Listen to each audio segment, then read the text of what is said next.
Saúde os irmãos com a paz do Senhor. Estamos aqui para o novo módulo Educação Cristã, onde nós vamos estar falando aqui um pouco sobre a importância da educação cristã na formação do crente e a sua importância também para a sociedade, porque a educação como fonte de remodelamento do ser, ela sem dúvida nenhuma tem uma importância social muito grande devido à transformação e os padrões morais que ele traz para as pessoas que entram em contato com esse tipo de educação. Bom, educação é a base de toda a sociedade, né?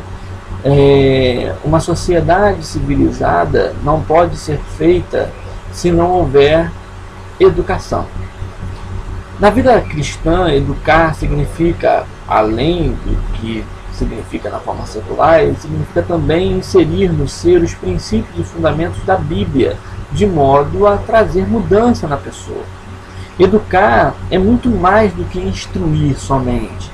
É também transmitir conhecimento, comunicar conteúdo, guiar, orientar, e está certamente entre as mais nobres dentre as nobres tarefas que o homem pode realizar.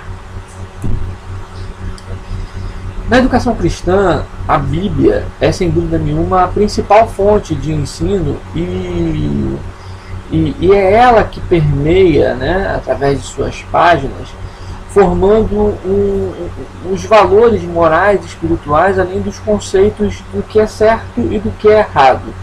Isso é interessante a gente ter essa ideia, porque muita gente fala assim, não, mas eu já sei o que é certo ou errado.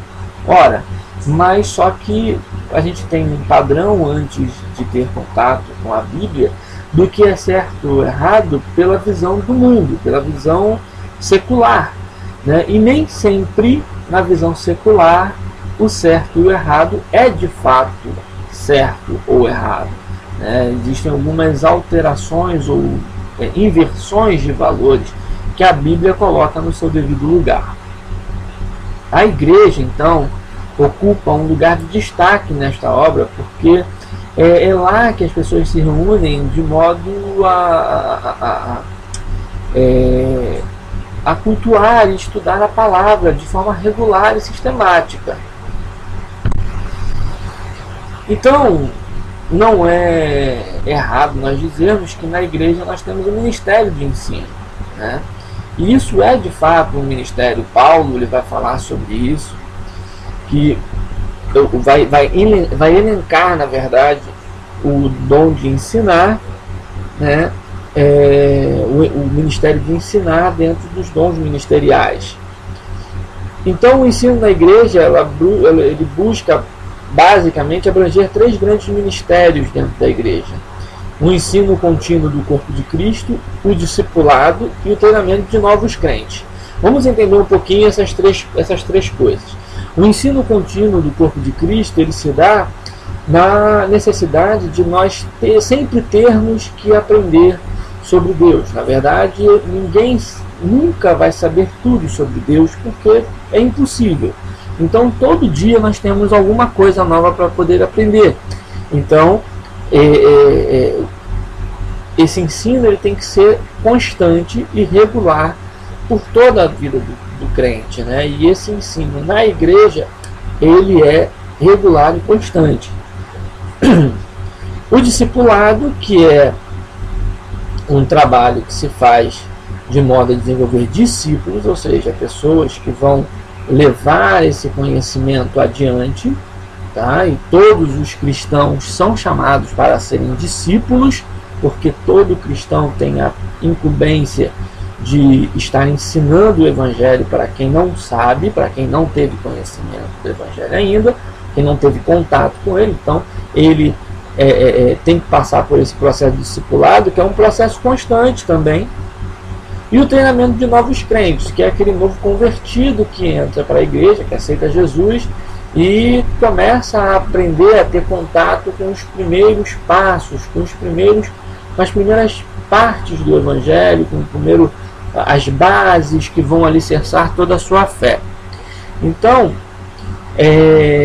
esses três pilares né, são, dentre os 8 que existem do ensino do ministério da igreja, esses 3 são as bases do ensino na igreja, né, do ministério da igreja, né? Mas a gente tem que lembrar de uma coisa: independente de qual dos 3 pontos que nós estivermos atacando, o ensino ele requer exemplo. O aluno, o discípulo, ele vai sempre estar observando o exemplo do seu mestre, do seu mentor, do seu discipulador, né? Então, se você fala, você tem que primeiro viver o que você fala, para que as pessoas vejam em você a autoridade para poder você falar o que está dizendo. Ok? Do ponto de vista bíblico, a gente vai ver que a Bíblia dá muita importância para o ensino. A Bíblia repete a palavra ensinar, dentre as suas variações, em pelo menos 2.000 vezes no Antigo Testamento. E entre essas palavras, essas variações, nós vamos encontrar 2 especificamente: a Iazar e a Iara. Iazar é traduzido normalmente como disciplinar, corrigir, instruir, e aparece lá em Provérbios, capítulo 31, verso 1. Você pode conferir lá. A palavra Iara está muito relacionado à tradução como guiar, ensinar, instruir. Aparece em torno de 40 vezes como ensinar na Bíblia, tá? No Novo Testamento também a gente vai ver que é muito forte a influência do ensino na igreja, né? É considerado algo muito importante na vida cristã, e a gente vê facilmente o estabelecimento de uma correlação entre a salvação com Deus, né, e o conhecimento constante, o crescimento no conhecimento constante. Paulo mesmo vai dizer que o povo padece por falta de conhecimento. E nós vamos encontrar 2 palavras assim, que são muito repetidas: a catequeo, né, que vai sair até a palavra catequese depois, em cima dessa palavra. Esse vocábulo é traduzido como instruir, e aparece em 1 Coríntios capítulo 14, verso 19, e também em Gálatas capítulo 6, verso 6. E o outro é o paideuo, que é traduzido como educar ou treinar, e aparece em Atos capítulo 22, verso 3, e em Tito capítulo 2, verso 12. Você pode conferir lá na sua Bíblia esses termos, esses versículos, e aonde estiver lá o termo relacionado a instruir ou relacionado a educar ou treinar, você substitui. Você já sabe agora que o termo original é catequeo ou paideuo. A importância da educação cristã se dá na aplicação de uma educação pautada nos princípios bíblicos, né? Desta forma, ela se diferencia de todos os demais campos da educação, porque visa mostrar à pessoa um modelo que visa a criar uma consciência que a orienta em sua conduta como cristão à luz da palavra. Tá? E isso é muito importante, porque como eu disse anteriormente, quando a gente está no meio secular e não teve contato ainda com a palavra de Deus, nós temos um padrão do que é certo e o que é errado, que é o padrão secular, e não necessariamente esse padrão é o correto. Não obstante o assunto, mas cabendo essa exemplificação, no mundo, por exemplo, no mundo secular, prega-se a vulgarização do sexo ou a prática do sexo antes do casamento ou fora do casamento, né? E tratam isso como uma coisa normal. Não, ele não está fazendo mal a ninguém, no caso do sexo antes do casamento. Ele não está fazendo mal a ninguém, tá?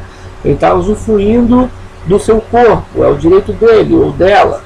Só que a Bíblia deixa muito claro que isso é pecado, que isso não é correto. O padrão bíblico é o sexo durante o casamento, depois do casamento, né? Então, Esse é só um exemplo do que para o mundo é uma coisa normal, uma coisa que está certa, não está errada, mas que a Bíblia mostra claramente que não está certa e que é sim um padrão errado, que não deve ser seguido.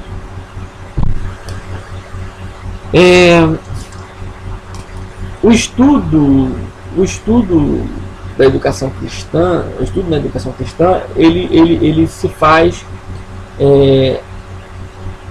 de forma sistematizada. O que é um estudo sistemático? Estudo sistemático é estabelecer um modelo de sistema para determinado assunto a ser estudado. Por exemplo, eu quero estudar sobre soteriologia. Eu vou pegar todos os temas, todos os textos relacionados à soteriologia para poder fazer um estudo sistemático sobre o tema, né? Eu vou pegar cristologia, eu vou estudar a cristologia fazendo toda uma abordagem sistemática sobre o tema, tá?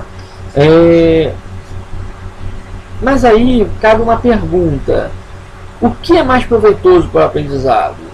A leitura da Bíblia de forma aleatória, ou seja, cada dia eu pego um texto qualquer e leio sem nenhum compromisso com ordem ou com temporalidade, leio de forma solta, como os testemunhos de Jeová gostam de fazer, cada dia abre a Bíblia em um texto para poder ver o que vai ser revelado para ele ali, aí sai um monte de bobagem. Ou ler a Bíblia de forma linear, ou ler a Bíblia de forma temática. Alguns vão me dizer, lógico, qualquer um em sã consciência vai dizer imediatamente que ler a Bíblia de forma aleatória não tem nenhum benefício de aprendizado. Existem pessoas que passam 30 anos, 40 anos na igreja e já leu a Bíblia toda dessa forma aleatória e não aprendeu nada, né? Porque a forma aleatória não é o ideal. A Bíblia não é uma caixinha de sorte para você ir lá tirar, hoje vai ler isso aqui, hoje isso aqui. Não, é boca de Deus, mas a boca de Deus ela fala de forma a te ensinar, e para te ensinar não vai ser de modo aleatório, porque Deus não fala de forma aleatória.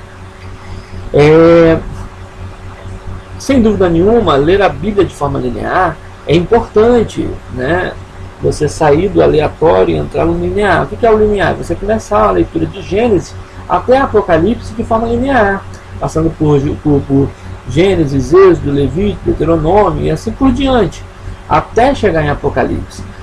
É importante todo seminarista, todo aquele que estuda a palavra de Deus, ter o seu devocional onde ele faça essa leitura linear. É interessante adotar para a sua vida devocional, para o seu culto devocional, a leitura linear.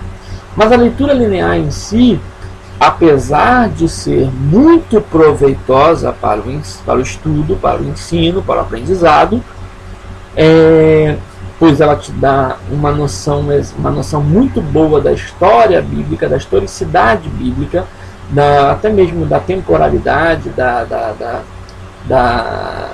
da ordem dos eventos. Ela te dá essa condição. É muito bom isso é muito importante, tá? Mas sem dúvida nenhuma a leitura da Bíblia de forma temática, ela a nível de estudo é o mais indicado. Ou seja, você tem o seu momento devocional onde você faz a sua leitura linear, mas é importante você ter um momento onde você pegue um determinado tema e estude esse tema de forma aprofundada. Você entra nesse tema e estuda de forma aprofundada, vendo o texto. Por exemplo, você vai estudar você pega o Sermão da Montanha, capítulo 5, 6 e 7 de Mateus, e resolve estudar, fazer um estudo temático em cima do Sermão do Monte. Você não tem como escapar desse estudo como sendo um estudo aonde você vai encontrar as bases, os alicerces do ensino de Cristo no seu ministério na Terra. Tá? São só alguns exemplos, alguns comentários que valem a pena serem feitos. Bom, e aonde deve começar? Onde deve começar a educação cristã? Como tudo na vida, a educação cristã deve começar em casa. Tá? Tudo tem que partir de casa. É no lar que a gente desenvolve o hábito de ler a Bíblia, porque quem não lê a Bíblia em casa não vai ler, não vai ler no seminário, não vai ler na igreja, não vai ler no trabalho, não vai ler em lugar nenhum. A leitura da Bíblia tem que ser um hábito que já existe na pessoa desde casa, desde dentro de casa.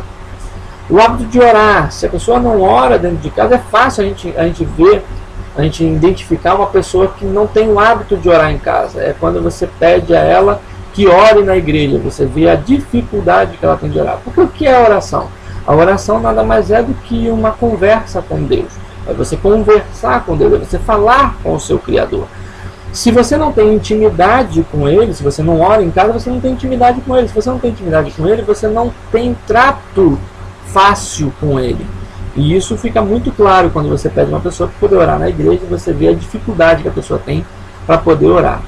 O jejum é um outro hábito que você desenvolve dentro de casa. Não adianta o pastor dizer para você jejuar se você não tem o hábito de jejuar em casa, sem a ordenança do pastor, né? sem a orientação do pastor. Você tem o hábito de tirar um dia para poder fazer a sua consagração. Desenvolver o respeito e o amor cristão que iremos replicar na sociedade e na igreja é também desenvolvido dentro de casa. Isso é tanto na educação cristã quanto na educação secular. Se você não aprende a respeitar as pessoas dentro de casa, você não vai respeitar as pessoas fora de casa, né? Então você desenvolve o respeito e o amor cristão, né, que será replicado na sociedade e na igreja dentro de casa. Você começa dentro de casa e aí você replica para fora, para os mais diversos tipos de ambiente que você frequenta. E sem dúvida nenhuma, o culto doméstico, que está tão fora de moda hoje, é o grande propulsor deste processo dentro do lar, porque é no culto doméstico que você tem a oportunidade de reunir a família e fazer uma leitura temática ou linear da Bíblia e orar e fazer um ambiente propício a desenvolver essas características da educação cristã. E é lógico, consequentemente, trazer os benefícios dele para dentro da sua vida. Bom, e na igreja, né, a igreja tem uma grande parcela na construção desses valores, né, e sem dúvida nenhuma a EBD exerce esse papel de forma preponderante, né? Afinal de contas, o nome já diz, Escola Bíblica Dominical, e é na EBD, na Escola Bíblica Dominical, que o crente tem a possibilidade de aprender a palavra de Deus de uma forma sistematizada e metódica, adequada para cada faixa etária. Nas Assembleias de Deus, o hábito, o costume é ter as classes divididas, né, por faixa etária, onde você tem uma metodologia adequada para cada turma, para cada faixa etária, e um estudo diferenciado, adequado para cada realidade. No caso, você tem para adultos, você tem hoje, né, na CPAD, você tem, que é a Casa Publicadora das Assembleias de Deus, você tem as revistas para senhores e senhoras, né, que são os adultos. Você tem uma que são para os jovens, que na verdade são os adultos solteiros, né, geralmente entre idade de 18 a 25 anos, que é o padrão médio mais ou menos, até que um jovem cristão venha se casar, normalmente em torno de 25 anos. Você tem as classes de adolescentes, as mais diversas, divididas, são 3 classes, se não me engano, de adolescentes. Depois você tem a pré-adolescente, depois você tem as infantis, onde vem juniores, jardim e primário, enfim. É bem legal porque você divide, porque imagina você botar uma criança de 8 anos, de 7 anos, sentada no banco da igreja, ouvindo a lição de senhores e senhoras. Ora, Alguém pode dizer assim: ah, mas vai aprender, vai estar ouvindo a palavra. Sim, vai estar ouvindo a palavra, mas num ambiente que não é propício para uma criança de 6, 7, 8 anos. A criança ela tem que ouvir a palavra, mas ela tem que ouvir a palavra de uma forma mais simplificada, de uma forma mais tangível para ela, mais dentro do universo dela, com uma linguagem que ela entenda. E da mesma forma, imagina uma senhora ou um senhor de mais idade ver uma aula de EBD junto com jovens, onde o professor tenha uma dinâmica completamente jovem, com linguagem jovem, onde termos e costumes que ele não tem contato devido à idade, uma separação normal de gerações que é importante. Então a EBD, sem dúvida nenhuma, ela tem uma contribuição fundamental para a construção desses valores, né? E é a parcela da igreja nesse processo. Mas só que nós temos desafios hoje. Hoje o líder educador tem 3 grandes desafios. O primeiro deles é a desestrutura familiar. Hoje ele recebe dentro da sua turma pessoas que não necessariamente têm uma estrutura familiar adequada, e a desestruturação familiar é algo que está assolando a igreja, né? Pessoas que vêm com uma vida familiar destruída, e a igreja tem que saber tratar isso.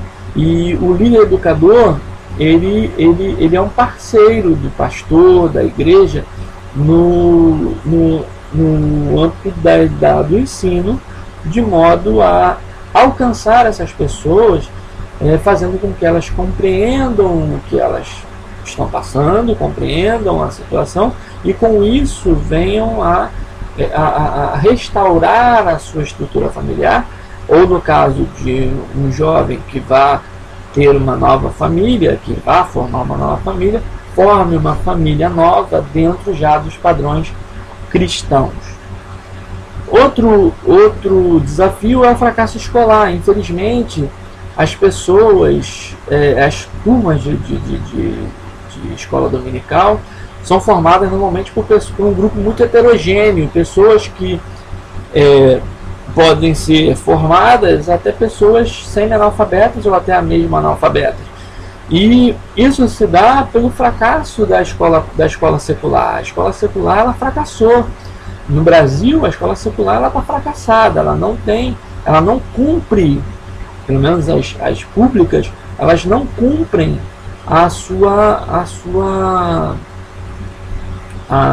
o seu fim pelo qual foram criadas. Então, nós temos pessoas que às vezes até têm um primeiro grau, segundo grau, mas que infelizmente são analfabetos funcionais. E você tem que, como líder educador, saber lidar com essas diferenças e saber interpretar essas dificuldades de modo a você trazer a sua linguagem para que você não se torne desinteressante para aquele mais bem formado, mas também possa alcançar aquele que tem uma deficiência educacional. E um terceiro grande desafio é a indiferença da igreja, com o ensino. Tá? Normalmente, quando você fala em culto de maravilhas, em culto de bênçãos, você tem apoio restrito da igreja, da membresia da igreja. Mas quando você fala de ensino, as pessoas têm deixado de lado, as pessoas não têm dado a devida importância ao ensino da palavra, ao aprendizado da palavra, né? E infelizmente essa indiferença tem feito com que os cultos da EBD, porque a EBD ela não é só um encontro para ensino e aprendizado, mas ele é um culto ao Senhor, seja um dos mais vazios da semana. Infelizmente, não deveria ser assim. E quem é esse tal líder educador que a gente está falando agora? Bom, o líder educador é um personagem da educação cristã que tem que ser um agente de transformação social capaz de alcançar pessoas integralmente.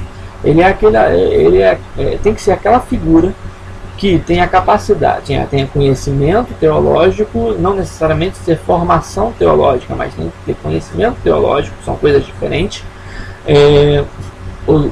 Se vocês preferirem, ter conhecimento da Bíblia, né? Interesse em ensinar, tem que ter afinco para ensinar, tem que ter esse dom também para ensinar, né? E tem que ter dinamismo e tem que ser uma pessoa capaz de transformar a sociedade à sua volta, ou seja, aquele grupo de pessoas que vão lhe ouvir, e para fazer isso ele precisa ser capaz de alcançar essas pessoas de forma integral, ou seja, no seu emocional, no seu intelectual, no seu racional, enfim, em todos os âmbitos da pessoa. Esse é o líder educador. Bom, com isso nós terminamos a primeira lição do nosso módulo de educação cristã. Espero que você tenha gostado. Será um módulo muito interessante nesse sentido, bem leve, é um módulo bem tranquilo, onde nós não teremos grandes complicações, mas nós falaremos de assuntos extremamente importantes para a vida da igreja, né? E eu espero contar com a sua audiência durante essas 5 lições que nós estaremos fazendo. Essa é a primeira, haverão mais 4 ainda para frente, e eu espero poder contar com a sua presença em todos eles. Se for um bom dia, tenha um bom dia. Se for de tarde, tenha uma boa tarde na presença do Senhor. Se for de noite, que o Senhor possa lhe dar um sono reparador para lhe preparar para um próximo dia abençoado na presença de Cristo. Amém?